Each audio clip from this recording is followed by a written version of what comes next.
अपक्ष उमेदवार माणिकराव कोकाटे यांनी इगतपुरी तालुक्यातील ग्रामीण भागात प्रचार दौरा केला। नाशिक लोकसभा मतदारसंघाचे अपक्ष उमेदवार माणिकराव कोकाटे यांनी आज इगतपुरी तालुक्यात आपला प्रचार दौरा केला। पिंपळगाव, मोर, परदेशवाडी, खेड आदी गावात प्रचारास सुरुवात करण्यात आली। सर्वप्रथमच जोरदारपणे कोकाटेंचं स्वागत करण्यात आलं। यानंतर खेड गावात प्रचार सभा घेण्यात आली। यावेळी कोकाटेंचा सत्कार देखील करण्यात आला। कोकाटेंनी ग्रामस्थांशी संवाद साधला। पिंपळगाव, मोर येथील सरपंच मुरलीधर गातवे, पंढरीनाथ कदम, ग्रामसेवक जगन बेडकोळी, शिवाजीराव खोकणे, अशोक गोरडे, योगेश यादव तसेच ग्रामस्थ, कार्यकर्ते, कोकाटे समर्थक आदी उपस्थित होते। हा माझा घरचा मतदारसंघ आहे। यावर मी असं ठरवलं की तुम्ही सर्व खासदार केलं होत्या, मी इथं निवडून गेल्यानंतर सर्वात जास्त पैसा तुम्हालाच मिळणार आहे जिल्ह्यामध्ये। कारण शेवटी तुम्ही मला साथ दिली, तुमचं माझं कायमचं नातं आहे। मी आता लोकसभेला खासदार जरी झालो तरी सुद्धा आपल्या या सिन्नर विधानसभा मतदारसंघातल्या गावांमध्ये खूप मोठ्या प्रमाणात काम उभं राहणार आहे, खूप मोठी ताकद तुम्हाला मिळणार आहे। त्यामुळे खरं विचार केला तर मी फिराव की नाही फिराव हा वाद होता, पण तरी पण लोकांचा गैरसमज व्हायला नको की आपण कमीत कमी भेट तर दिली पाहिजे का देवाजवळ नारळ फोडायचे। सिन्नर तालुक्यातल्या एकाही गावामध्ये मी जाणार नाही होते, मी फक्त तुमच्याकडे आलो।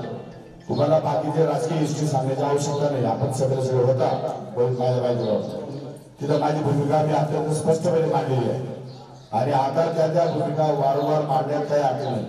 आता आपली निवडणूक शेवटच्या टप्प्यात आलेली आहे आणि निवडणूक आपल्या हातात आहे। सगळ्या जिल्ह्यामध्ये आपण आपल्या मतदारसंघामध्ये नाही, सगळ्या जिल्ह्यामध्ये खूप मोठं प्रचंड असं वादळ उभं राहिले, खूप मोठं वातावरण उभं राहिलं। लोकांनी आता ही निवडणूक हातात घेतलेली आहे।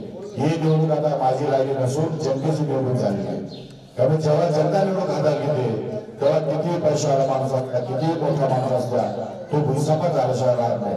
तेव्हा आता निवडणुकीमध्ये आपण मतदान देणार आहात, आपली भावना चांगली आहे। आपण या अगोदर मला सगळ्यांनी मतदान केलेले, परंतु मतदानाची शिवाजीराजे म्हटल्याप्रमाणे मतदानाची टक्केवारी वाढत पाहिजे। जेवढी जास्त मतदान टक्केवारी शहरामध्ये मतदान टक्केवारी वाढत नाही, पण ग्रामीण भागातील लोकांची टक्केवारी वाढवली तर आपला विजय अधिक सोपा होईल।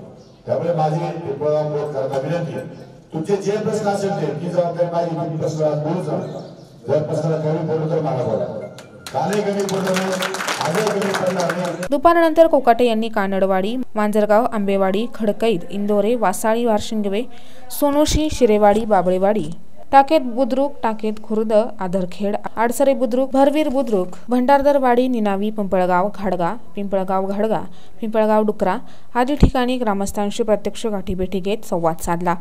यावेळी येथील महिला भगिनींनी कोकाटेंचं औक्षण केलं। या प्रसंगी कानडवाडी येथील भाऊराव धुपेकर, गोविंद धादवड, लक्ष्मण धुपेकर, मांजरगावातील कुंडलिक गबाले, अशोक गबाले, किसन गबाले, उपसरपंच पोपट गबाले, आंबेवाडी येथील सरपंच हिराबाई फोकर, उपसरपंच विद्या तोकडे, रघुनाथ टेकरे, काशनाथ टेकरे, खेड भैरव गावातील कृषीभूषण अनिल वाजे, दत्तू वाजे, सरपंच दिलीप पोटकुळे, वासळगावचे सरपंच काशनाथ कोरडे, निवृत्ती बिन्नर, रामदास वाजे, विनोद वाजे, तानाजी वाजे आदींसह गावातील ग्रामस्थ व कोकाटे समर्थक उपस्थित होते। आणि आता या ठिकाणी आपल्याला कुठल्याही प्रकारचं कुणाला काही कारण सांगण्याची गरज नाही, कारण आपल्या मतदारसंघाचे उमेदवार असल्या कारणानं त्यांच्या विरोधामध्ये आपल्या इथला कुठलाही उमेदवार नाहीये आणि असा हा विकास केलेला असलेला महामानव आज दिल्लीच्या लोकसभेमध्ये जात आहे आणि अशा या लोकसभेमध्ये जात असताना आपल्याला सर्वांना फार आनंद होत आहे। गावाची गावं या ठिकाणी साहेबांना साथ देत आहे। सरपंचापासून तर अगदी आपल्या खासदारकीपर्यंत अतिशय महत्त्वाच्या या पद्धती असतात आणि त्या ठिकाणी जे काम व्हायला पाहिजे त्या कामासाठी आवश्यक असणारा किंवा तेवढा कुशाग्र बुद्धीचा माणूस त्या ठिकाणी आवश्यक असतो। मी संसदेविषयी थोडक्यात सांगणार आहे। संसद म्हणजे या ठिकाणी कायदे करणारी एक असं विधिमंडळ त्या ठिकाणी असतं आणि त्या ठिकाणी शेतकऱ्यांचे प्रश्न असतील, त्याच्याबरोबर जनसामान्यांचे प्रश्न असतील, अनेक प्रश्नांचा त्या ठिकाणी कायदे कानून बनलं जातं।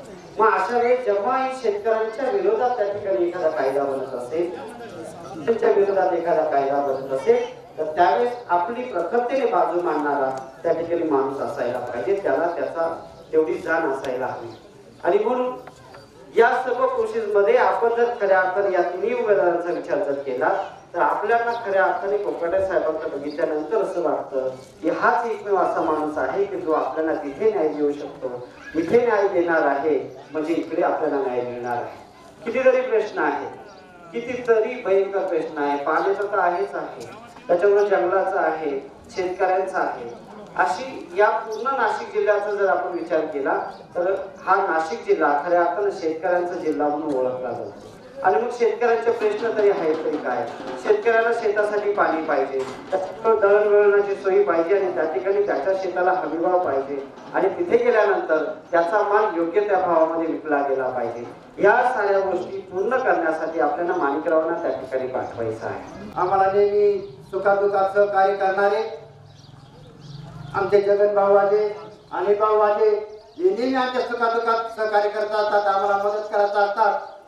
आणि अशी माणसं जे गोरगरिबांना मदत करणारी माणसं ज्यांच्या मागे असतील, समजा कोकाटे साहेब जरी असले, काही अशिक्षितांना तरी माहीत नसतं, पण आमच्या गावचे कार्यकर्ते म्हणजे अनिल भाऊ आहेत, जगन भाऊ आहेत, हे जर सांगितले लोकांना की आपल्याला अशा अशा ठिकाणी जायचं आहे, या माणसाच्या मागे राहायचं आहे, तर लोकांचा विश्वास खरा या माणसावर असतो.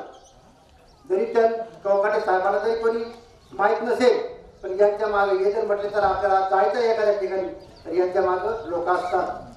आणि मी खरा म्हणजे भारतीय बहुजन महासंघाचा कार्यकर्ता आहे, परंतु समाजाचं कार्य जर एखादा कार्यकर्ता चांगला करीत असेल तर त्याच्या मागं राहायला हरकत नाही. आणि आमचे अनिल भाऊ जर त्याच्या पाठीमागे आहेत तर त्यांच्या पाठीमागे आम्ही पाठिंबा आहे असं मी जाहीर करतो. आणि एक जनतेच्या काही अपेक्षा असतात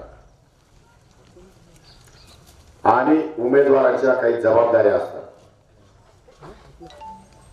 निवडणूक काही गंमत जमत नाही, पोटखेळ नाही.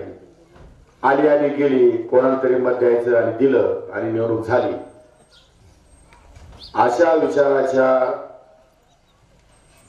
समाजामुळे किंवा कार्यकर्त्यांमुळे या निवडणुका आल्या काय गेल्या काय सामान्य जनतेला त्याचं काही सुरक्षित पडलं नाही. त्याचं कारण आहे सामान्य जनतेने या निवडणुकीमध्ये का लक्ष घालावं? जे लोकप्रतिनिधी आपण निवडून देतो विधानसभेला, लोकसभेला, ते जर त्यांचं काम इमाने इतबारे आणि जनतेच्या हिताचं करणार नसतील तर लोकांनी का निवडणुकीमध्ये रस घ्यावा? आणि त्यामुळे लोकप्रतिनिधी चांगलं काम करत नसल्यामुळे लोकांच्या मनामध्ये उदासीनता आहे. 9 न्यूज साठी प्रतिनिधी जितेंद्र नरवाडे, नाशिक.